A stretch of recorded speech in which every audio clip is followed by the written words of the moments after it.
If you're in a problem-solving class, something like chemistry or physics, you may find that you spend the bulk of your time outside of class doing problems.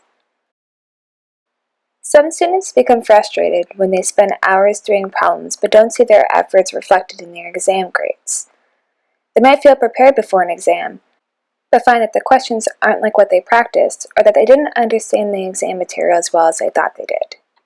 If you have experienced any of these feelings, you may wind up losing interest in a class you were once excited for, or worse, you'll feel like you're not smart enough or good enough to be a science major.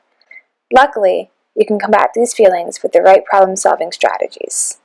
This video will use a metaphor to help students think about how they can strengthen their problem-solving strategies and increase their confidence when taking exams. We're going to be comparing the process of doing chemistry to the process of baking cookies. It might feel like a bizarre comparison at first, but stay with me until the end. This strategy will help you do better on your next exam.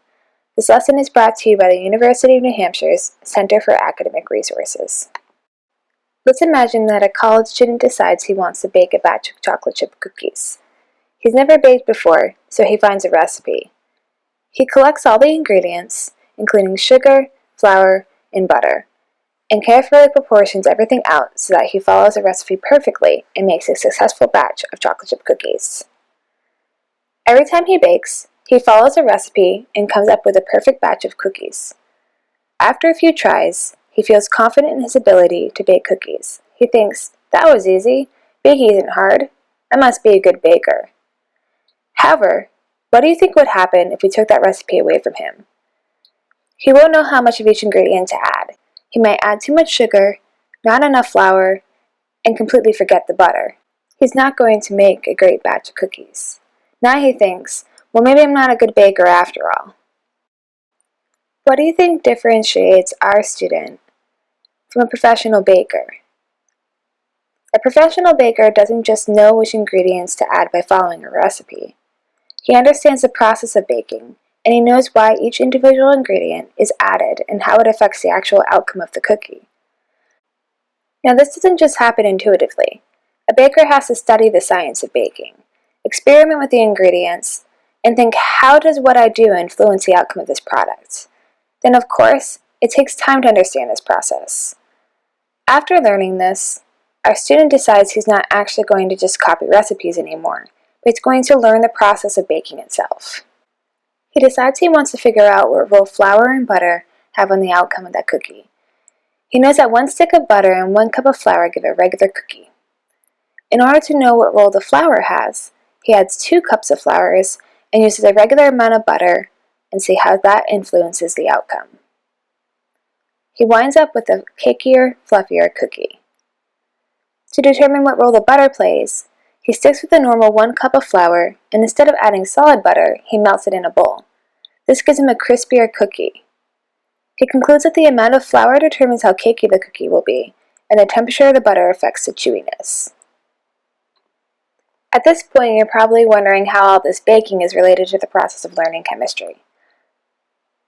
Well, let's imagine that instead of baking, our student has a week to prepare for a chemistry exam.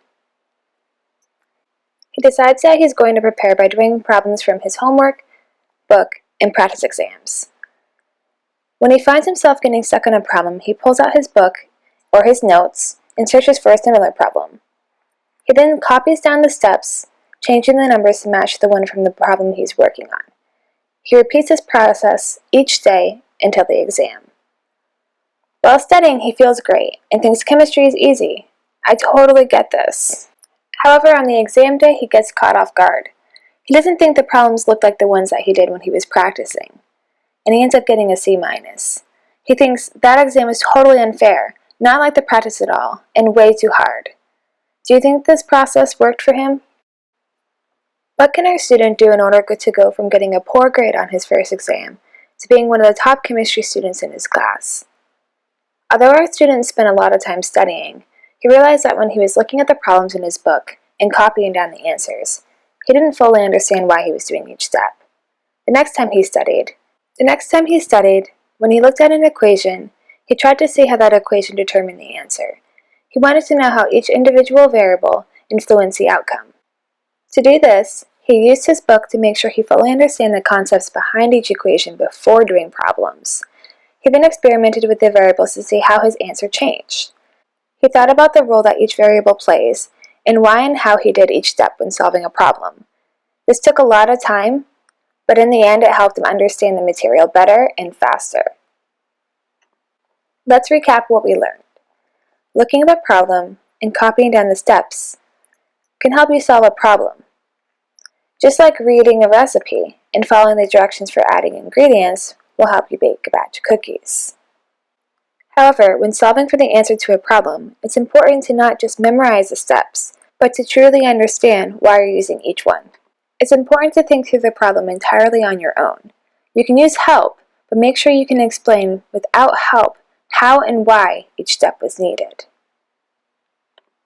After you solve a problem, reflecting on how you solved the problem, what you did for each step, and why you did it the way that you did will help you not to just memorize steps, but truly understand the concept you're being tested on.